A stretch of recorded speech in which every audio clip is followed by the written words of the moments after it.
New Delhi, January 16th, 1968. Reports are coming in. The British Empire is gone. Not conquered, not burned to the ground by a superior enemy, administered out of existence by the people running it. At its peak, this empire covered a quarter of the Earth's land surface and governed a quarter of its population. It was the largest empire in the history of the world. Within 50 years of that peak, it was over. The bases closed, the flags lowered, the troops brought home, the colonies handed back. Some carefully, most not.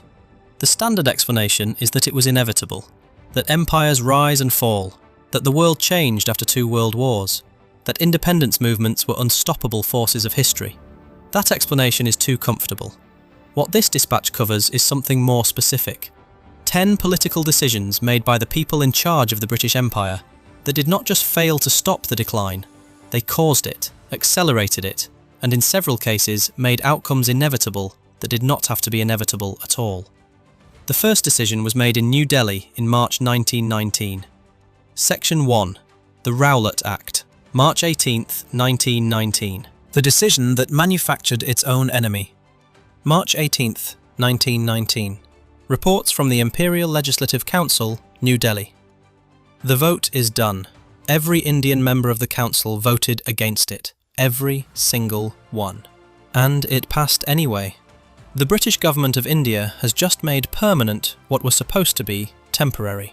During the war, emergency powers allowed authorities to arrest anyone suspected of political trouble. No trial, no lawyer, no appeal. The Defence of India Act of 1915 was built for wartime. It was supposed to expire when the war ended.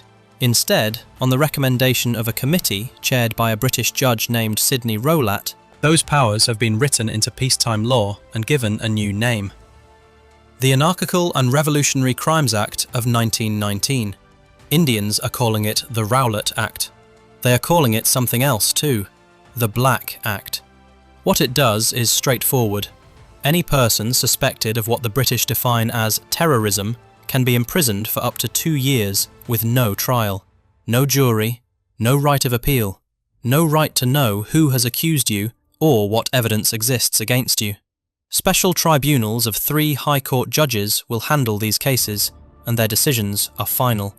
If you are convicted and released, you are required to deposit financial securities and are barred from participating in any political, educational, or religious activities. The press faces stricter controls. Arrests can happen without a warrant. This is not a law for wartime. The war has been over for 4 months. Muhammad Ali Jinnah resigned from the Imperial Legislative Council the moment the bills were introduced.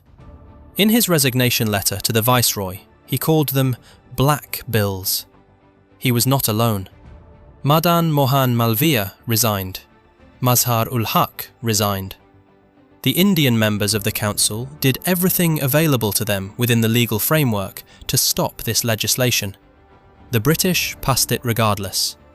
What makes this decision politically catastrophic is not simply what it does. It is the timing of what it does. India sent over 1 million soldiers to fight for the British Empire in the First World War. Those men fought in France, in Mesopotamia, in Palestine, in East Africa. They came home to a country where the British response to their sacrifice was to make wartime imprisonment without trial a permanent feature of peacetime governance. The Montagu-Chelmsford Report of 1918 had, just 1 year earlier, recommended a degree of self-government for Indians, a modest step toward reform that had been received as a sign that the British understood the direction things needed to move.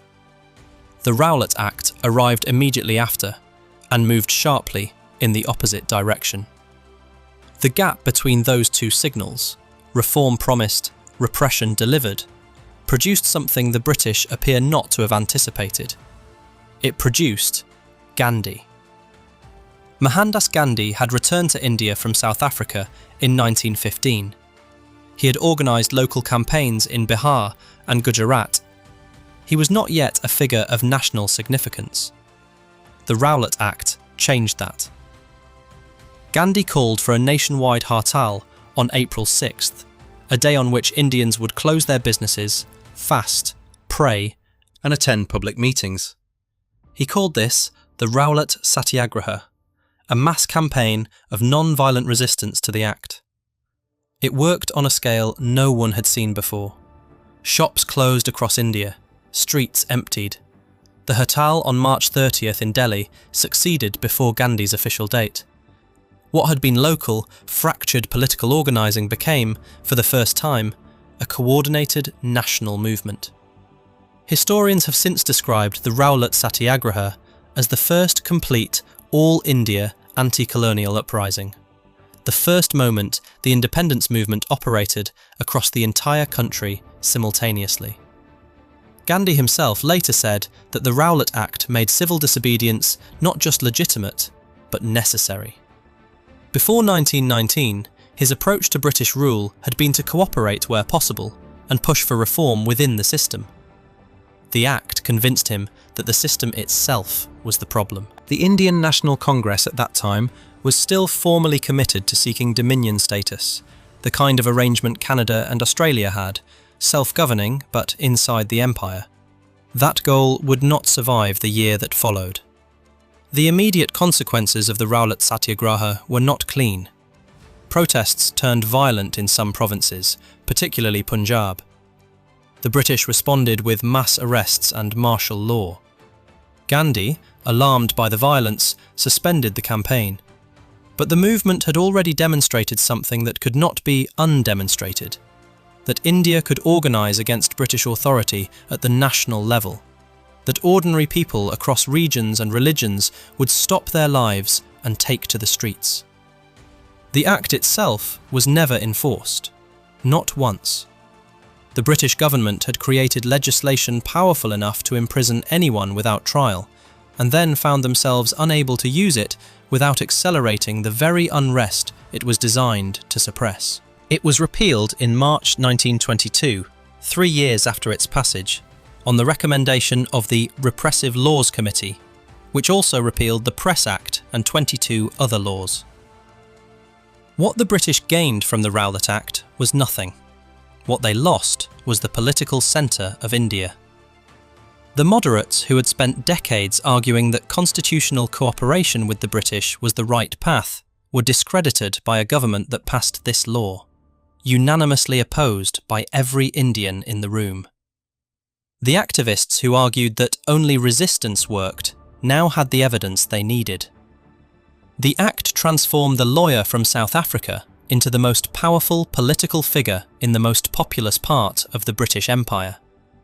It turned a fragmented movement into a national one, and it set the stage for the event that would follow just 26 days later in a walled garden in Amritsar, an event that would not just radicalise Indian politics, but permanently destroy the moral foundation on which Britain claimed the right to govern India at all. What happened at Jallianwala Bagh was not a policy decision. It was what happens when policy decisions of the kind just described meet a crowd that no longer believes it has anything to lose by gathering in public. Section 2. The Amritsar Massacre, April 13th, 1919. The decision that made independence inevitable. New Delhi, April 13th, 1919. Reports from Punjab. The Rowlatt Satyagraha had shaken the British administration.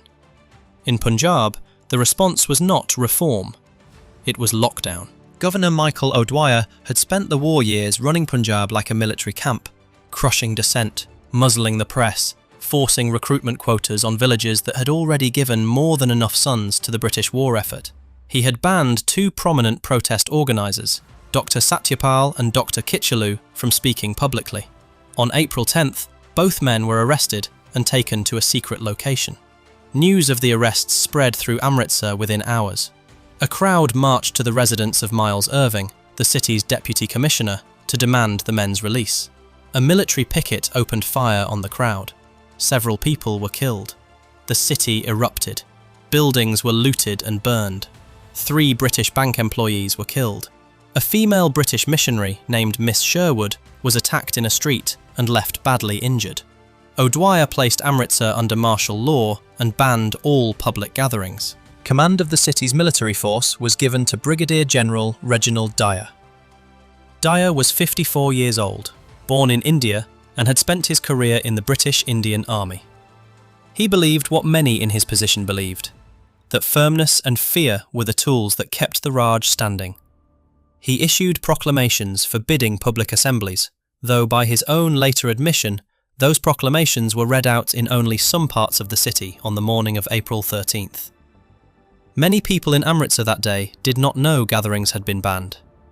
April 13th was Baisakhi, one of the most important Sikh festivals of the year. People had come to Amritsar from surrounding villages to offer prayers at the Golden Temple. Many of them made their way to the Jallianwala Bagh, a roughly rectangular public garden near the temple. The Bagh was enclosed on 3 sides by the walls of surrounding buildings. There was one main entrance. The crowd gathered there for a mix of reasons: the festival, a public meeting protesting the arrests of Satyapal and Kitchelu, ordinary people who had no connection to politics at all. Estimates of the crowd size range from 15,000 to 25,000 people. At approximately 4:30 in the afternoon, Dyer arrived at the entrance to the Bagh with 50 troops, Gurkhas and Sikh infantrymen of the British Indian Army. He brought 2 armoured cars fitted with machine guns. The cars could not fit through the entrance. He left them outside. He positioned his troops across the entrance, blocking the only practical exit. He gave no order to disperse. He gave no warning. He ordered his men to fire directly into the crowd. The troops fired for approximately 10 minutes. They fired 650 rounds. Dyer later testified that he directed his men to fire at the densest parts of the crowd. People who tried to run were cut down. People who tried to climb the walls were shot in the back. Dozens of people jumped into a well inside the Bagh to escape the bullets. Many of them drowned. The firing stopped only when ammunition ran low. The official death toll, as recorded by the Hunter Commission, the inquiry the British set up 6 months later, was 379 killed and approximately 1,200 wounded. Independent Indian estimates placed the dead considerably higher. There were no British casualties. Dyer did not stop there. In the days that followed, he imposed what he called a crawling order on the street where Miss Sherwood had been attacked. Any Indian who needed to pass through that street was required to crawl on their hands and knees. Public floggings were carried out. Martial law remained in force across Punjab. British censorship ensured that accurate information about what had happened at the Bagh took months to reach the public. It was not until October 1919 that the Hunter Commission was formed to investigate. When Dyer appeared before it, he expressed no regret. His only stated regret was running out of ammunition. He told the Commission that the moral lesson imparted at Amritsar far outweighed any loss of human life. He described himself as the saviour of India. In July 1920, the House of Commons voted to censure Dyer. But the vote was not unanimous. Many members of Parliament defended him. The Morning Post newspaper launched a public fundraising campaign for Dyer and raised over £26,000 on his behalf. When Dyer died in 1927, flowers were laid at the cenotaph in his honour. A significant portion of the British public considered him a hero. That response, the fundraising, the defence in Parliament, the flowers at the cenotaph, did as much damage to British credibility in India as the massacre itself. Before April 13, 1919, the Indian National Congress was officially committed to seeking Dominion status. Not independence, Dominion status. The same arrangement Canada and Australia had, running their own affairs while remaining inside the British Empire. That was the goal. After Amritsar, that goal became impossible to sustain politically. As historians have documented, the massacre and the British response to it led Indian leaders, including Jawaharlal Nehru, to conclude that Dominion status was no longer a sufficient or even credible objective. The Congress Party shifted toward Purna Swaraj, complete independence. Rabindranath Tagore, a Nobel laureate and the most celebrated writer in India, renounced his knighthood in direct response to the massacre and the British refusal to acknowledge what it represented.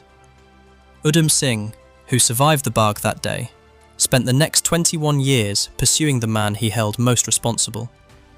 On March 13, 1940, he shot and killed Michael O'Dwyer, the Lieutenant Governor of Punjab who had empowered Dyer, at a public meeting in London. At his trial, Singh said he was not scared of death and that he was dying for his country. The massacre did not start the Indian independence movement, but it ended the version of that movement which believed negotiation and cooperation with the British could produce a dignified outcome. What replaced it was harder, broader, and ultimately unstoppable. The man who would lead that harder movement had called off his Rolat Satyagraha because it had turned violent. The massacre at Amritsar showed him that the violence was not coming from his side. In 1920, Gandhi launched the non-cooperation movement, the first mass campaign asking Indians to withdraw entirely from British institutions. He would not stop again. Before we move on, if you're enjoying this analysis, please consider subscribing. It helps the channel tremendously. What Gandhi built from the wreckage of Amritsar required something to hold it together across a country of hundreds of millions of people. A shared image of what British rule actually was, stripped of its civilizing pretensions. The British gave it to him, but the question of how Britain tried to suppress what came next, through legislation that made wartime detention permanent, through a famine that killed millions, through a partition executed in 73 days, is where the story of the empire eating itself from the inside gets darker still. The executions in Dublin in May 1916, 3 years before Amritsar, had already shown exactly what happens when Britain responds to resistance by creating martyrs. Section 3. The execution of the Easter Rising leaders. May 1916, the decision that created the martyrs who won the war. Dublin, May 3rd, 1916. Reports from Kilmainham Jail. The rebellion lasted 6 days. It is over. The leaders have surrendered. The city is half destroyed, and the British have a decision to make about what to do with the men who started it. They are going to get this wrong in a way that cannot be undone. The Easter Rising began on the morning of April 24th, 1916. Approximately 1,560 Irish volunteers and around 200 members of the Irish Citizen Army seized the General Post Office on Sackville Street and several other positions across Dublin. Patrick Pearse stood on the steps of the GPO and read aloud a proclamation announcing the birth of the Irish Republic. The plan had been for the uprising to spread across Ireland. It did not. A series of mishaps, including the British interception of a German arms shipment and a countermanding order issued by the leader of the Irish Volunteers, Owen MacNeill, who opposed the rising, meant the rebellion was effectively confined to Dublin. British forces responded with overwhelming military strength. Artillery was used. Incendiary rounds were fired into the city centre. Much of the area around Sackville Street was reduced to rubble.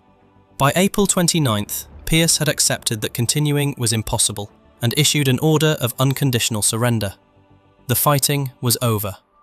The human cost was 458 people killed, the majority of them civilians caught in the crossfire. The public reaction in Dublin was not sympathy for the rebels. It was anger.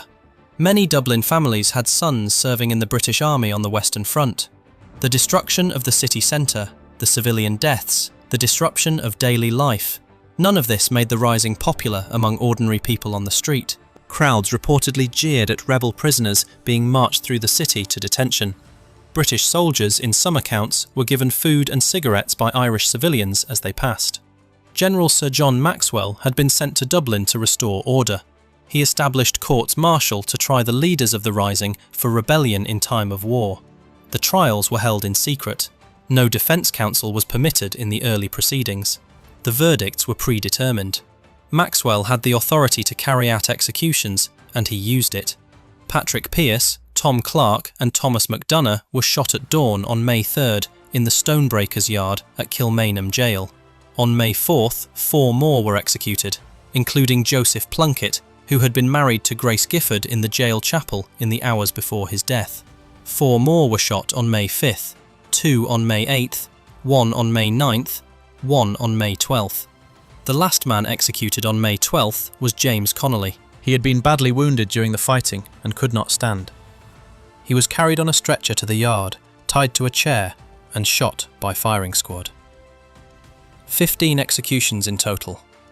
Roger Casement, who had attempted to land German weapons on the Irish coast and was captured before the rising began, was hanged separately in London in August 1916. The effect on Irish public opinion was not gradual. It was immediate and total.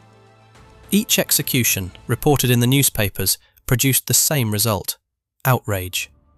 Not at the rebels, at the British. The men being shot were not faceless revolutionaries. They were poets, teachers, trade unionists, a man who had just been married.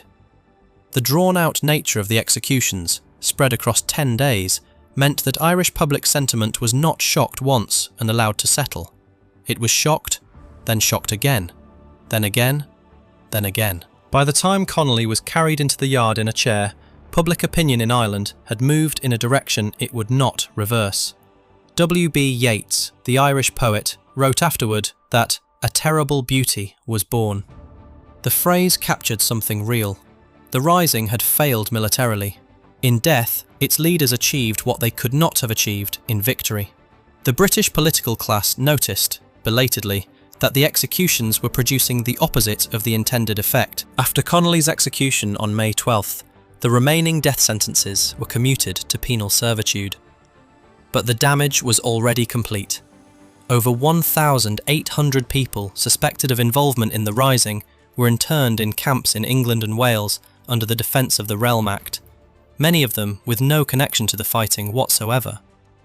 Imprisonment, rather than deterring militants, radicalised them.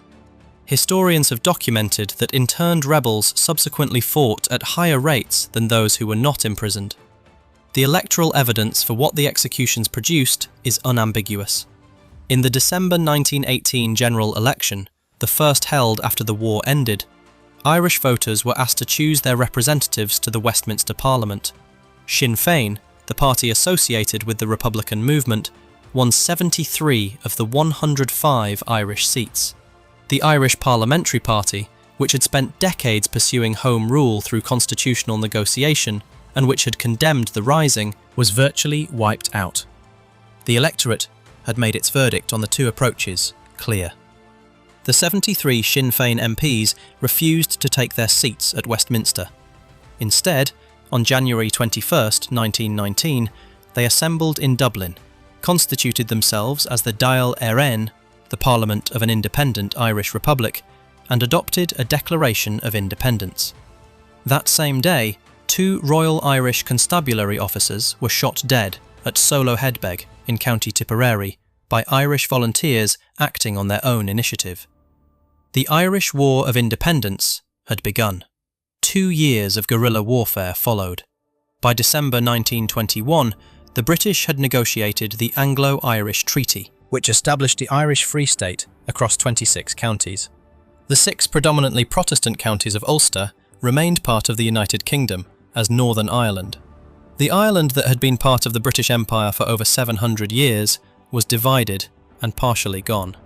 Maxwell had wanted the executions to end the Republican movement by removing its leadership. He ended the moderate constitutional movement instead, and replaced it with something far harder to negotiate with and impossible to simply imprison away. The men he shot in the yard at Kilmainham became more powerful dead than they had ever been alive. What happened to Ireland between 1916 and 1922 established a template: resistance to British authority, martyrdom under British repression, mass electoral rejection of British governance, guerrilla war, and eventual British withdrawal. That template was being studied closely in India, but the British Empire's capacity to destroy itself from the inside was not limited to its response to rebellion. Sometimes the mechanism was a law passed in Parliament with no opposition from anyone who mattered. In 1931, the British Parliament passed a law that legally dismantled its own authority over the countries it had built, and called it a gift. Section 4. The Statute of Westminster. December 11th, 1931. The decision that legally dissolved the empire while pretending to save it. London, December 11th, 1931.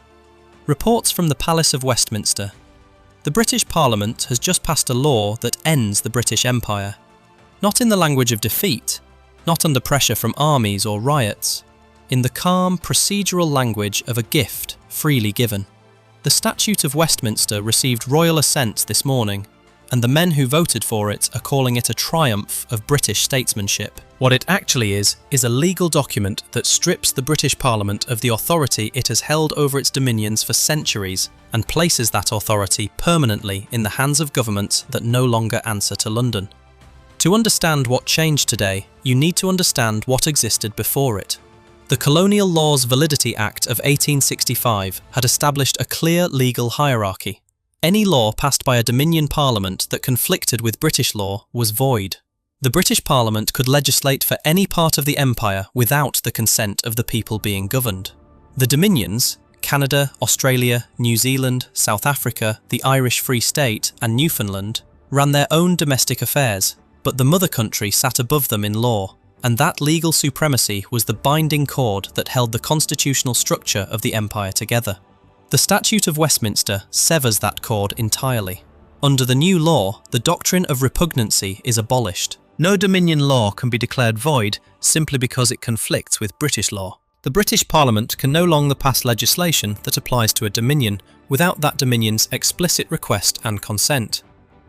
Dominion Parliaments now have the power to make laws with extraterritorial effect, meaning laws that operate beyond their own borders. Each Dominion is formally recognised as equal in status to the United Kingdom itself. The language of the 1926 Balfour Declaration, which had described the Dominions as autonomous communities within the British Empire, equal in status and in no way subordinate to one another in any aspect of their domestic or external affairs, has now been written into statute. It is no longer a political statement. It is law.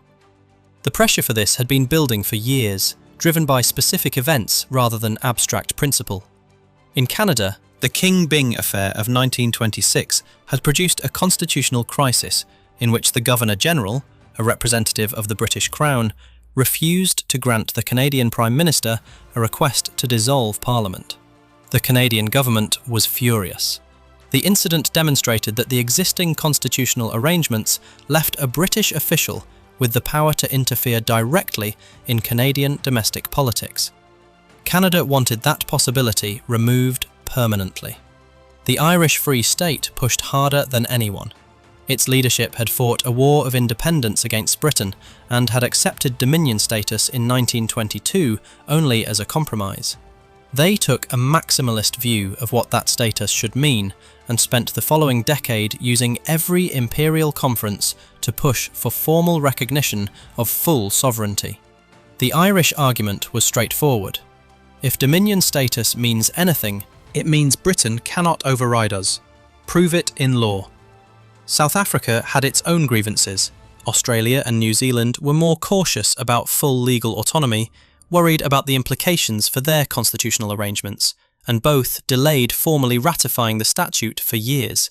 Australia did not adopt it until 1942. But the direction of travel was set regardless.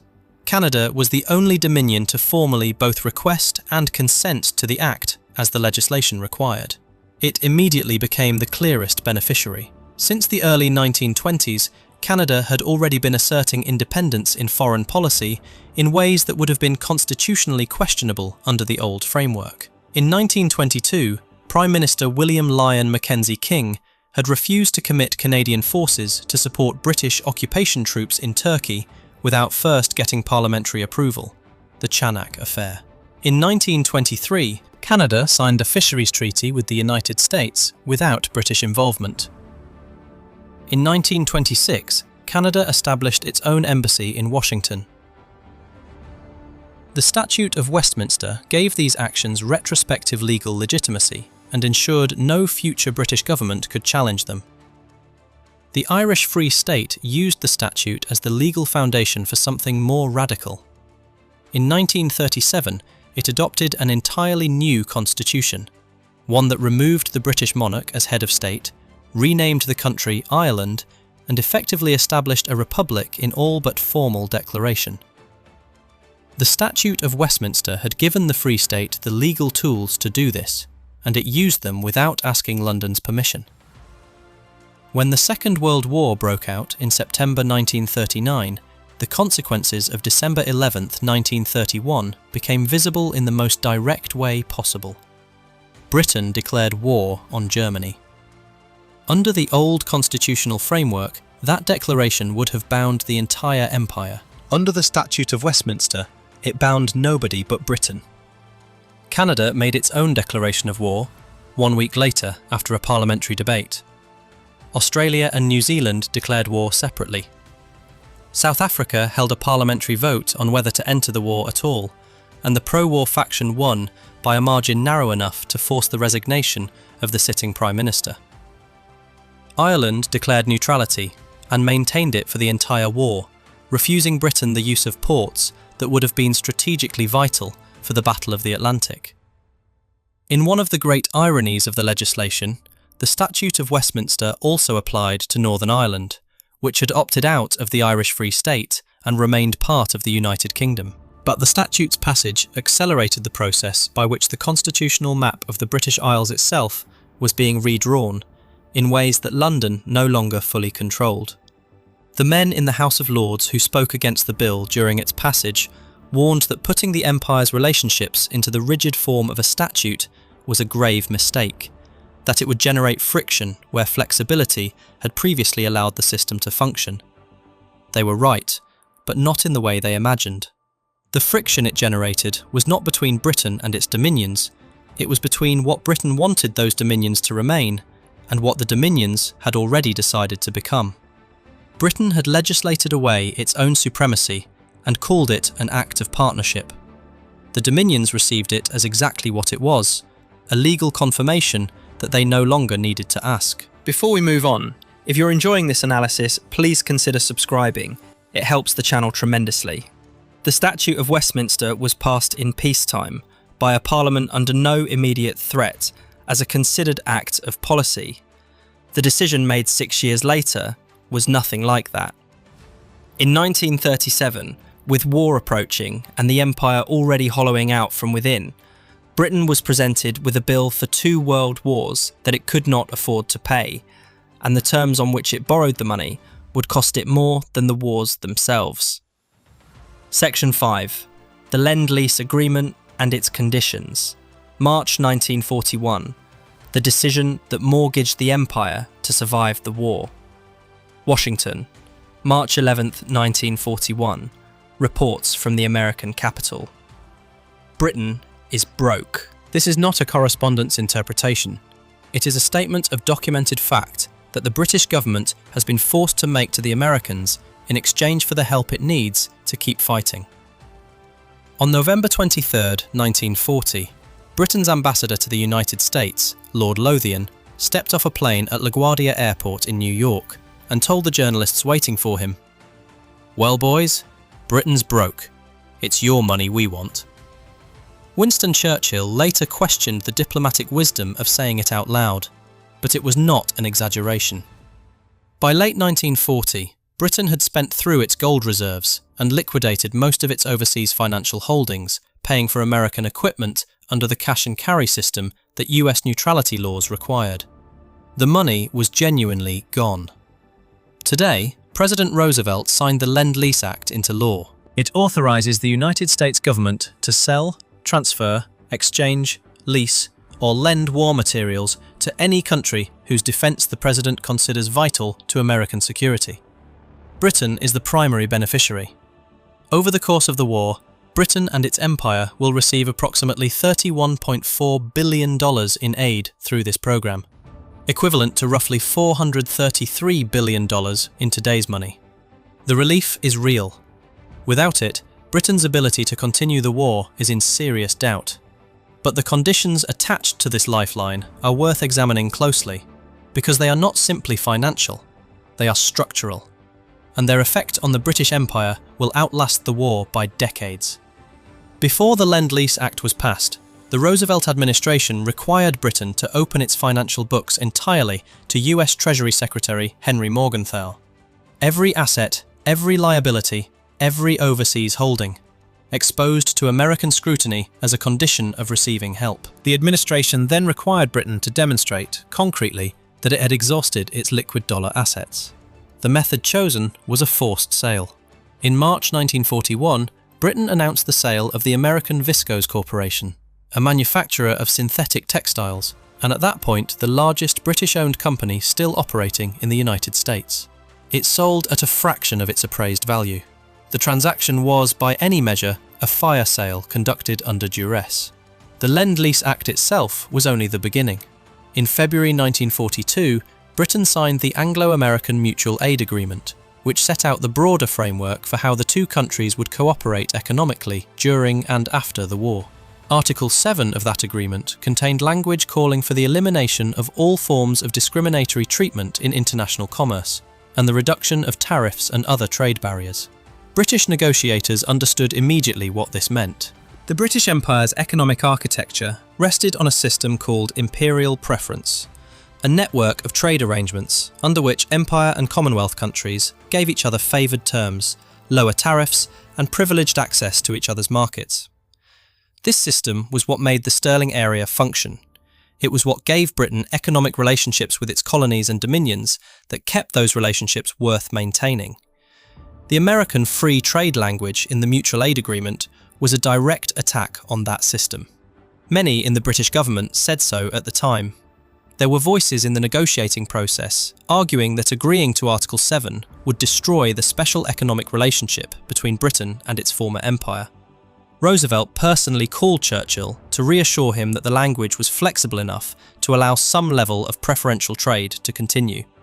The reassurance was enough to get the agreement signed. It was not enough to prevent the consequences. When Lend-Lease ended abruptly on September 2, 1945, 2 weeks after Japan's surrender, with no warning and no transition period, Britain was left economically dependent on a country that had just spent 4 years systematically dismantling the trade architecture that held the empire together. Britain needed a new loan immediately. The Anglo-American loan of July 1946, worth $3.75 billion at 2% interest, came with a condition that sterling balances held by Empire and Commonwealth countries be made convertible into dollars within 1 year. When convertibility was implemented in 1947, countries holding pounds converted them to dollars so fast that Britain lost nearly $1 billion from its reserves in less than a month.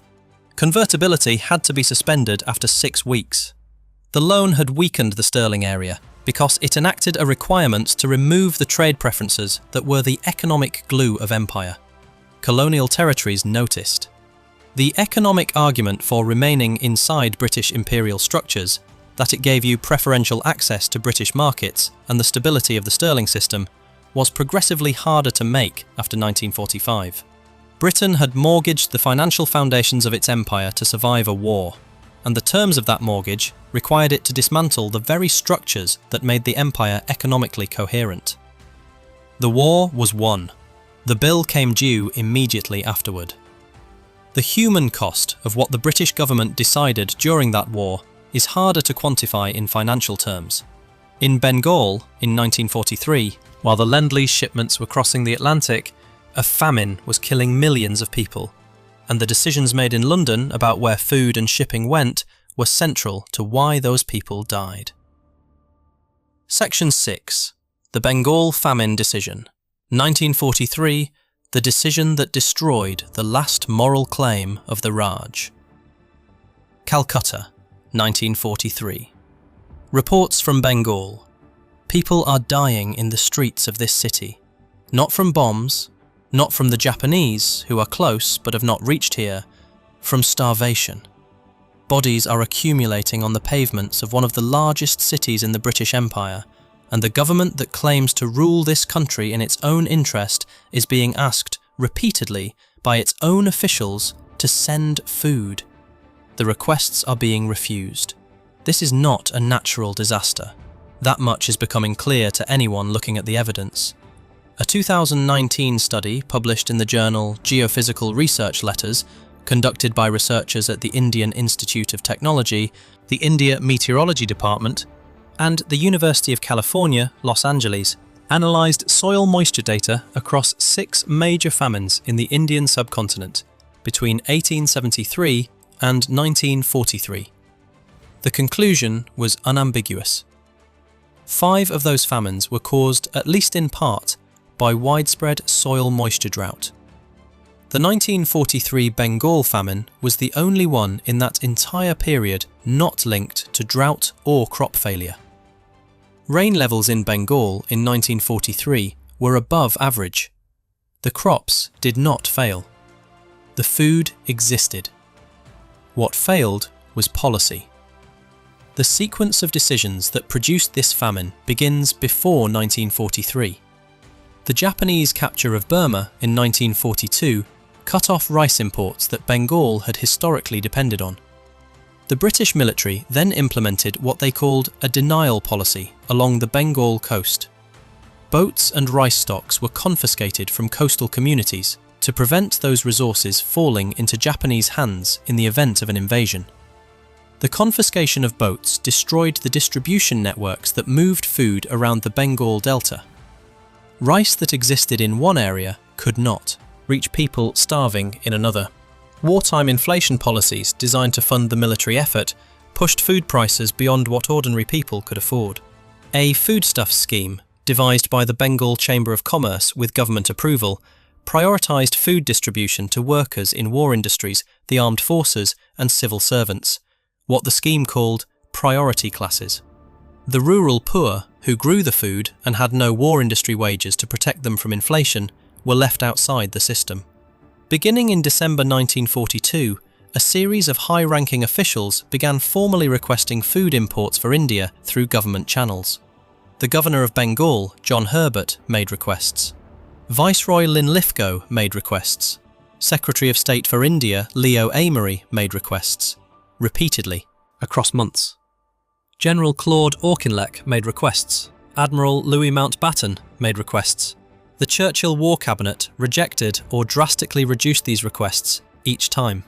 Historian Madhusri Mukherjee, in her 2010 book Churchill's Secret War, documented the War Cabinet's shipping assignments from August 1943. Australian wheat flour was being routed to Ceylon, the Middle East and Southern Africa. Every part of the Indian Ocean except India. The colony was not permitted to use its own sterling reserves to import food. It was not permitted to use its own ships. When Amery briefed Churchill on the scale of what was happening, rotting corpses in the streets of Calcutta, Churchill's documented response was to ask how, if the food shortages were so severe, Gandhi was still alive. He attributed the famine to Indians breeding like rabbits. These are not characterizations. They are documented in cabinet records and personal diaries of the period. By the time the British Indian Army was given control of relief operations in October 1943 and began moving food effectively from surplus to deficit areas, the worst months were already over in terms of acute starvation, though disease continued killing people well into 1944. Estimates of the total death toll range from roughly 800,000 to 3.8 million. Most historians and journalists cite the figure of approximately 2 to 3 million dead. The comparison that makes the policy failure undeniable is 1873. During a famine in Bihar that year, Lieutenant Governor Richard Temple responded by importing food from Burma and distributing relief directly. Approximately 25 million people were affected. The mortality rate was extremely low. Temple was criticised by British authorities afterward for spending too much money. Subsequent famines received less intervention, and death tolls rose accordingly. The lesson the British administration drew from 1873 was the wrong one, and the people of Bengal paid for it 70 years later. The famine did not go unnoticed by the Indian independence movement. It did not go unnoticed by Indian soldiers serving in the British Army. It did not go unnoticed by the political leadership of a country that had been told, for generations, that British rule existed for its benefit. The argument that the empire was a civilizing project, that it brought order and good governance to the places it controlled, could not survive photographs of bodies on the streets of Calcutta while the War Cabinet in London debated shipping assignments. The moral authority on which British rule in India ultimately rested, the claim that British governance was better than the alternative, was buried in Bengal in 1943. What remained was force, habit, and an independence movement that now had the clearest possible evidence of what it was arguing against. Before we move on, if you're enjoying this analysis, please consider subscribing. It helps the channel tremendously. The decision about what to do with India came 4 years later. It was made in a hurry by a man who was impatient to leave, and it was executed so fast that the borders of 2 new countries were not published until 2 days after those countries officially existed. Section 7. The Indian Partition. June to August 1947. The decision that ended the jewel in the crown in 73 days. New Delhi, June 3rd, 1947. Reports from the Viceroy's house. Lord Mountbatten stood before the press this afternoon and announced the date, August 15th, 1947. India and Pakistan will exist as separate, independent nations in 73 days. The man who drew that conclusion arrived in India 67 days ago. The man he appointed to draw the borders between the 2 countries has never been to India before in his life. Britain has governed this subcontinent for nearly 200 years. It is leaving in just over 2 months. Mountbatten was sent to India in March 1947 as the last viceroy. His original instructions gave him until June 1948 to complete the transfer of power, a timeline that was already considered tight given the complexity of what needed to be resolved. He had to oversee the partition of an entire subcontinent, divide the British Indian Army between 2 successor states, split the civil service, divide the railways, separate the central treasury, and determine the fate of over 500 princely states that had their own treaties with the British Crown. He decided he wanted to be done by August 1947 instead. Historians, including Stanley Wolpert, the biographer of the major political figures of this period, have noted that Mountbatten was personally impatient to return to Britain and resume his naval career, a career he coveted because the position of First Sea Lord had been denied to his father. He brought forward the date by 10 months on his own initiative. The Boundary Commission, established to draw the borders of the new states, was chaired by Sir Cyril Radcliffe, a British lawyer who had never previously visited India. Radcliffe was given 5 weeks to divide Punjab and Bengal, 2 of the most complex, densely populated and religiously mixed provinces on the subcontinent, in a way that left the maximum practical number of Muslims on the Pakistani side and non-Muslims on the Indian side. He had 4 members from the Indian National Congress and 4 from the Muslim League on his commission. They agreed on almost nothing. Radcliffe made the final determinations himself. The borders were completed before the independence date. They were not published until August 17th, 2 days after Pakistan came into existence on August 14th and India on August 15th. Ordinary people living in villages along what would become the new frontier did not know which country they were in until 48 hours after the British had already left. Punjab's last British governor, Sir Evan Jenkins, wrote in July 1947, weeks before the handover, that it was impossible to do a clean job of partition under such conditions. His warning was on record. The timeline was not adjusted. The human consequences were among the worst produced by any political decision in the 20th century. Between 10 and 15 million people were displaced in one of the largest forced migrations in recorded history. Entire communities that had lived alongside each other for generations found themselves on the wrong side of a line drawn in London by a man who had never seen the land he was dividing. Violence erupted across Punjab and Bengal. Trains carrying refugees were attacked. Villages were burned. Estimates of the death toll from communal violence range from several 100,000 to over 2 million people killed in the months surrounding partition. Mountbatten had personally assured Congress leader Maulana Abul Kalam Azad that there would be no bloodshed. Azad recorded this assurance in his memoirs. the assurance was worthless. The Kashmir problem was created directly by the partition framework. Princely states were given the choice to accede to either India or Pakistan, but no binding mechanism existed for disputed cases. Kashmir had a Muslim-majority population, but a Hindu Maharaja. The Maharaja delayed his decision. When Pakistani-backed forces entered Kashmir in October 1947, the Maharaja signed accession to India. India and Pakistan went to war over the territory within weeks of independence. That conflict has never been fully resolved. Both countries now possess nuclear weapons, and Kashmir remains contested in 2026. Jawaharlal Nehru, speaking on the night of Indian independence, said that before the birth of freedom, his country had endured all the pains of labour, and that hearts were heavy with the memory of sorrow. He was being diplomatic. What had just happened was not an orderly transfer of power. It was a rushed exit that left millions of people trapped in the consequences of decisions made in weeks about a country the decision-makers had governed for generations. Britain administered India for nearly 200 years. It left in 73 days of planning. The borders it drew in that time are still producing casualties. The next failure of British imperial judgment was not made in haste. It was made deliberately, by a Prime Minister who compared his opponent to Hitler in secret coordination with two other governments, in what historians now describe as one of the most cynical acts of diplomatic deception in modern history. It ended not in independence for a colony, but in humiliation for Britain itself, forced to stop a war it had started because an ally threatened to destroy its currency. Section 8. The Suez Invasion, October to November 1956. The decision that ended Britain's pretense of being a great power. London, October 31st, 1956. Reports from the British capital.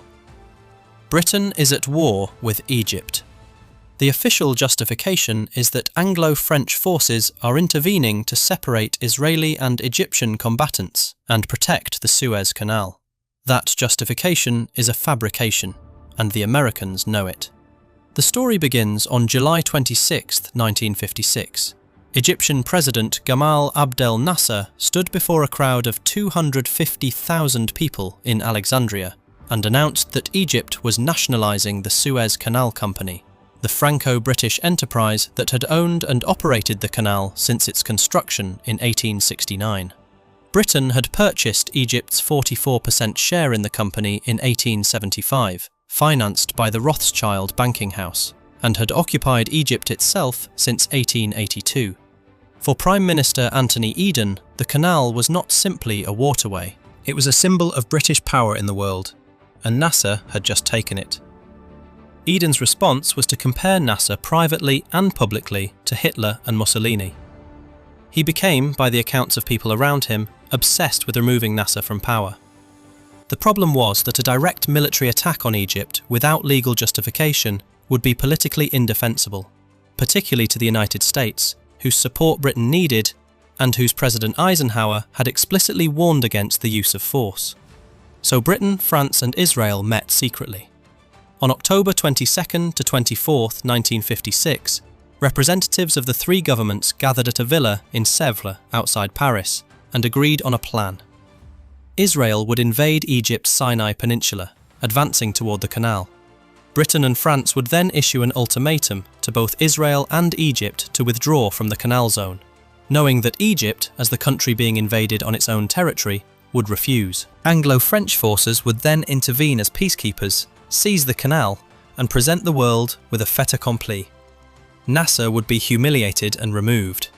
The Protocol of Sèvres, the written record of this agreement, was signed by all three parties. The operation began on October 29th. Israeli forces swept across the Sinai with speed and effectiveness. Britain and France issued their ultimatum on October 30th. Egypt refused, as planned. Anglo-French bombing of Egyptian airfields began on October 31st. Ground forces landed at Port Said on November 5th. Militarily, the operation was working. Politically, it was already dead. Eisenhower was furious. He had not been told.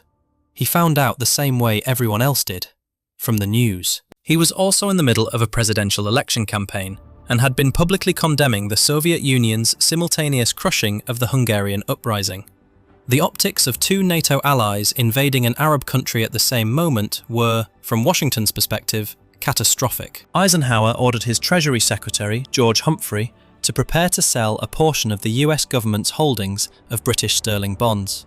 The threat was immediate and concrete. If the United States dumped sterling on the open market, Britain would face a currency crisis it could not survive. Britain's Chancellor of the Exchequer, Harold Macmillan, told Eden that the country's foreign exchange reserves could not withstand the pressure. Within the first week of November 1956, tens of millions of pounds had already been lost from British reserves as economic panic set in. Britain faced having to devalue its currency. The International Monetary Fund, under American pressure, refused to provide financial assistance unless British forces withdrew. Eden accepted a ceasefire on November 6th. The entire military operation had lasted 7 days from the first ground landings. Under UN Resolution 1001, passed on November 7th, a United Nations emergency force was deployed to Egypt. Anglo-French forces withdrew. Egypt retained full sovereignty over the Suez Canal, which reopened to shipping in April 1957 under Egyptian control. Nasser, the man Eden had been determined to remove, emerged from the crisis politically stronger than he had entered it. Petrol rationing was introduced in Britain in December 1956 and lasted until May 1957. Eden resigned on January 9, 1957, citing ill health. Everyone understood the real reason. The National Army Museum's assessment of what Suez established is direct. It was now clear that Britain was no longer in the same league as the United States or the Soviet Union, and that any future major British military operation would require American support and approval. Britain had discovered, in the most public way possible, that it could not act independently on the world stage. The fiction of great power status, maintained since 1945 through habit and institutional momentum, had been tested once and collapsed completely. The canal had been, in the language of the time, the jugular vein of the empire. Britain had tried to retake it and been stopped not by Egyptian resistance but by an American phone call and a threat to the pound. There is no cleaner summary of where British power actually stood in 1956. Before we move on, if you're enjoying this analysis, please consider subscribing. It helps the channel tremendously. What came after Suez was a British government that understood, finally, that the empire was not just declining, but actively unaffordable. The question was no longer whether to leave, it was how fast. 4 years later, a British Prime Minister would stand before a foreign parliament and announce publicly that the era was over. Not as a defeat, but dressed carefully as wisdom. Section 9. Macmillan's Wind of Change. February 3rd, 1960. The decision that formally surrendered Africa. Cape Town. February 3rd, 1960. Reports from the South African Parliament. Harold Macmillan has just delivered a speech to this Parliament that his own hosts received largely in silence. The Times correspondent in the room reported that a number of the 200-odd members present refrained from applauding. The South African Prime Minister, Hendrik Verwoerd, sat stone-faced through the address and responded afterward with a defence of apartheid that made clear he regarded what he had just heard as a direct insult. Macmillan was not here to insult anyone. He was here to announce, in the most diplomatically careful language available to him, that Britain was getting out of Africa. All of it. As fast as could be managed without appearing to run. The speech was the culmination of a 6-week tour of British African territories that Macmillan had undertaken in January and February 1960. He had visited Ghana, Nigeria, Central Africa, and now South Africa. The tour was his own idea. He had described it privately as a chance to get things moving in what seemed to be a logjam of ideas. What she found on the ground confirmed what the documents coming across his desk in London had been telling him for months, that African nationalism was not a problem British administration could manage its way through. It was a force that was going to produce independence, whether Britain planned for it or not. The line the speech is already being remembered for is this: "The wind of change is blowing through this continent, whether we like it or not." This growth of national consciousness is a political fact. That line did not appear in the speech by accident. Macmillan had actually used the phrase "wind of change" 2 months earlier at a state banquet in Accra, Ghana. Reporters did not file it. It was added back into the Cape Town speech at the last minute. The choice to use it here, in front of the South African Parliament, in a country whose government had built an entire political system on the premise that African nationalism could be permanently suppressed, was deliberate. What the speech signalled, as historians and the Wikipedia record of events confirm, was that the Conservative Party, which had been in government since 1951 and had slowed the decolonisation process that Labour had begun after 1945, would no longer stand in the way of African independence.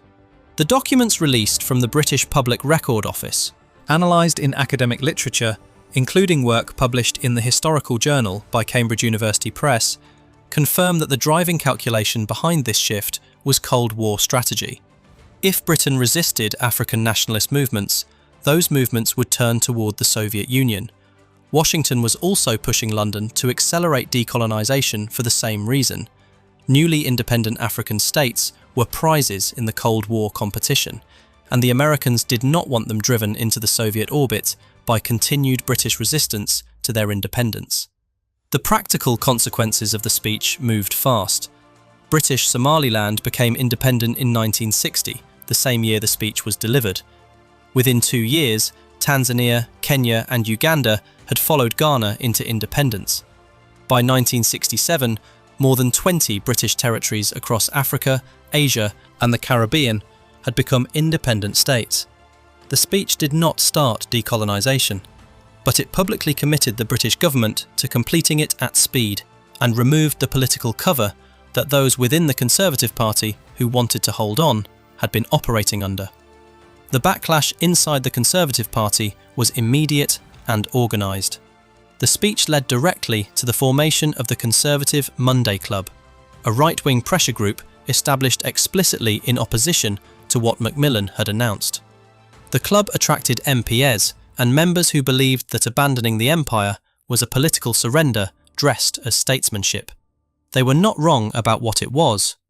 They were wrong about whether it could have been avoided. South Africa itself left the Commonwealth of Nations in 1961, partly as a result of British withdrawal of support for apartheid declared in Macmillan's speech, combined with condemnation from other Commonwealth members, including India and Canada. The relationship between Britain and its most economically developed African territory was severed permanently within a year of the Cape Town address. One historian's assessment of the speech, drawn from the academic literature, captures it precisely. The address amounted to concession, dressed up as an act of statesmanship, an attempt to regain some sense of domestic control and direction in respect of external events that were no longer subject to Britain's mastery. Macmillan knew what was happening. He was not shaping events, he was acknowledging them, carefully enough that the acknowledgement could be called a policy. What remained after Africa was a question of military presence. The bases, the ships, the troops stationed across the Middle East and Southeast Asia that were the last physical embodiment of Britain's claim to a global role. That question was answered 8 years later in a House of Commons announcement that historians have since marked as the moment a line can be drawn under the entire history of the British Empire. Section 10. Harold Wilson's East of Suez Withdrawal, January 16, 1968. The decision that historians mark as the official end of empire. London, January 16, 1968. Reports from the House of Commons. Harold Wilson stood up in Parliament this afternoon and said it plainly. We shall not be maintaining military bases outside Europe and the Mediterranean. The announcement was made without drama. No flags were lowered in the chamber. No moment of ceremony marked what had just happened. Britain had, in one sentence, ended its claim to being a global military power. Historians would later argue about exactly when the British Empire ended. Some point to Indian independence in 1947. Some point to Suez in 1956. Colin Cross, writing on the subject, was more precise than most. So far as the end of the British Empire can be set at a definite point in time, it was the afternoon of January 16th, 1968, when Harold Wilson announced the final homecoming of the British legions. The Columbia Journal of International Affairs, in its analysis of the decision, recorded that historians marked this event as the official end of the British Empire. To understand what Wilson announced today, you need to understand what East of Suez actually meant. Since 1882, when Britain occupied Egypt and took control of the Suez Canal, the canal had been the gateway to Britain's imperial world east of it. India, Malaya, Singapore, Hong Kong, the Persian Gulf, Australia.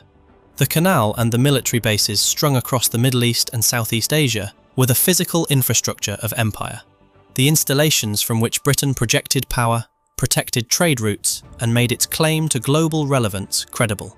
The Singapore base alone, as recently as 1964, was Britain's largest and most expensive military commitment anywhere in the world. The decision to withdraw had not been made today. The archival record, as researchers publishing in contemporary British history have established, shows that senior ministers accepted the need to pull back from these bases as early as June 1965. They could not say so publicly because Britain was treaty-bound to assist Malaysia in its confrontation with Indonesia. Once that confrontation ended in August 1966, the strategic argument for staying dissolved with it. Withdrawal from Aden was announced in February 1966. The Singapore withdrawal was announced in July 1967. What happened today was the acceleration of a timetable that had already been set, driven by a currency crisis that gave the decision its final push. In November 1967, the pound was devalued from $2.80 to $2.40. It was a moment of national economic humiliation, and Chancellor Roy Jenkins used it as the justification for cutting every major spending commitment he could reach. The East of Suez withdrawal timetable was brought forward from the mid-1970s to 1971. The decision was bitterly opposed in Cabinet. Defence Secretary Dennis Healey opposed it. Foreign Secretary George Brown opposed it. A series of heated Cabinet debates in January 1968 produced the announcement Wilson made this afternoon. The acceleration saved relatively little money in the short term, but gave the government political cover for the broader austerity it needed to implement. The United States was not pleased. Washington had spent years pressing Britain to maintain its East of Suez presence, viewing British bases in the Persian Gulf and Southeast Asia as stabilising forces during the Cold War.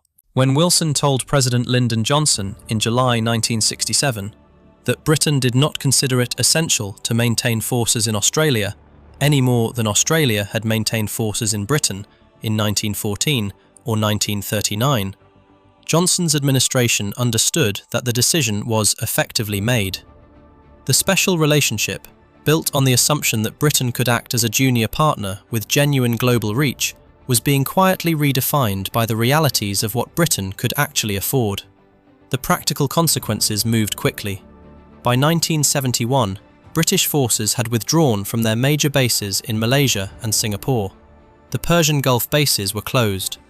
The independent states of Bahrain, Qatar, and the United Arab Emirates, which had been British protectorates, became fully independent in 1971. Their sovereignty a direct consequence of Britain's decision to leave. The Royal Navy's presence in the Indian Ocean, which had been continuous for over a century, effectively ended. P. L. Pham, in academic work on the subject published through Oxford University Press, concluded that Wilson's decision sealed Britain's descent from its former status as a world power. The withdrawal from Southeast Asia and the Persian Gulf left vacuums that the United States moved into, particularly in the Gulf, where American influence expanded directly as British influence contracted. What Britain had built over 3 centuries, a network of bases, treaties, protectorates, and military presences that made it a power on every ocean, was gone. Not taken, not defeated, budgeted away in a series of cabinet meetings held in the aftermath of a currency crisis, announced in a single sentence on a January afternoon, and completed quietly over the following 3 years. The empire did not end with a battle. It ended with an accounting problem that Britain could no longer pretend did not exist. The decisions that produced that accounting problem, the wars, the massacres, the rushed partitions, the borrowed money, the moral failures, stretch back across the 50 years covered in these dispatches. Each one a choice. Each one a door that closed behind it and did not open again. If you enjoyed this video, make sure to subscribe. Thanks for watching, and I'll see you in the next one.